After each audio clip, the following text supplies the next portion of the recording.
नमस्कार बच्चों, आज की इस वीडियो में हम कक्षा 5 की रिमझिम पुस्तक से अध्याय 9 एक माँ की बेबसी नामक कविता का अध्ययन करेंगे।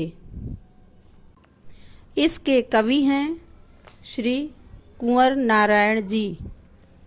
एक माँ की बेबसी मन को छू लेने वाली कविता है।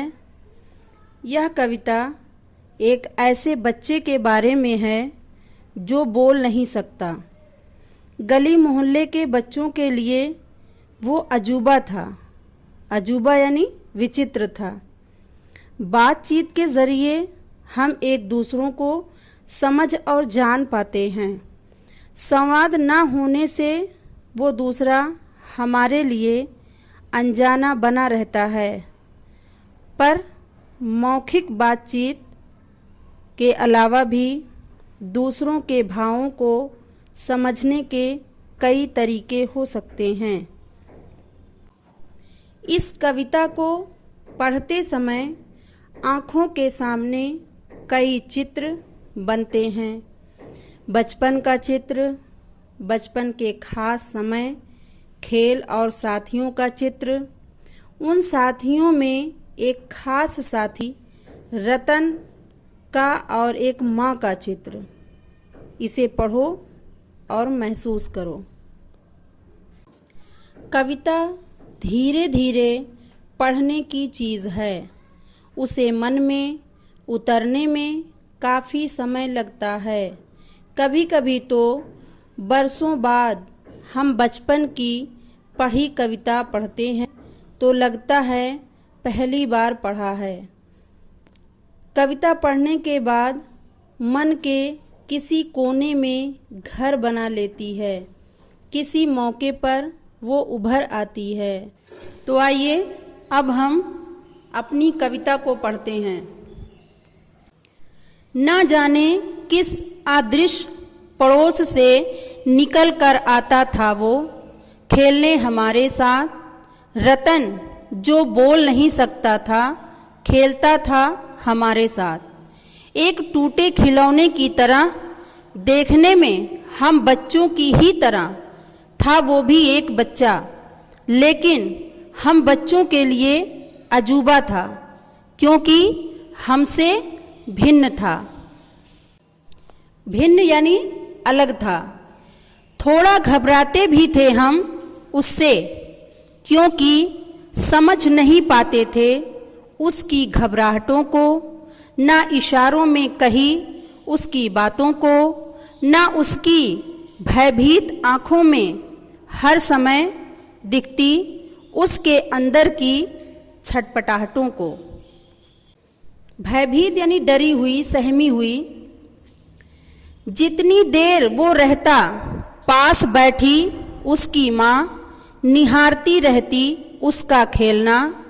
अब जैसे जैसे कुछ बेहतर समझने लगा हूँ उनकी भाषा जो बोल नहीं पाते हैं, याद आती रतन से अधिक उसकी माँ की आँखों में बेबसी।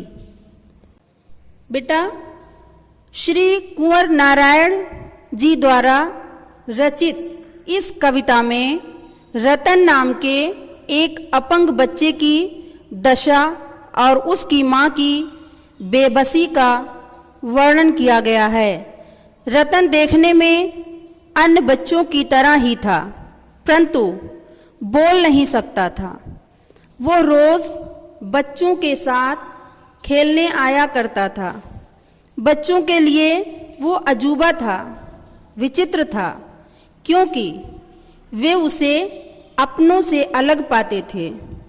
वे उससे घबराते थे क्योंकि ना तो वे उसके इशारों को समझ पाते थे और ना ही उसकी घबराहट को। उसकी आँखों में हमेशा भय समाया रहता था, डर समाया रहता था। जब तक वो खेलता उसकी माँ उसके आसपास बैठी रहती। उसकी नज़र हमेशा रतन पर होती। शायद वो उसकी सुरक्षा को लेकर परेशान रहती थी। कवि उन दिनों बच्चा था, अतः रतन की माँ की बेबसी को समझ पाने में बिल्कुल असमर्थ था। परंतु अब वो बड़ा हो गया है और बचपन की बातें उसे अच्छी तरह याद आ रही हैं। ऐसे रतन की माँ का बेबस चेहरा भी याद आ रहा है। कवि कहता है कि रतन से भी ज़्यादा परेशान और चिंतित उसकी माँ रहती थी। आज का हमारा गृहकार, अपनी माँ के बारे में सोचते हुए नीचे लिखे वाक्यों को पूरा कीजिए।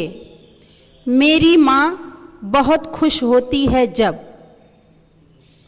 माँ मुझे इसलिए डांटती है क्योंकि। मेरी माँ चाहती है कि मैं चाहता या चाहती हूँ कि मेरी माँ। धन्यवाद।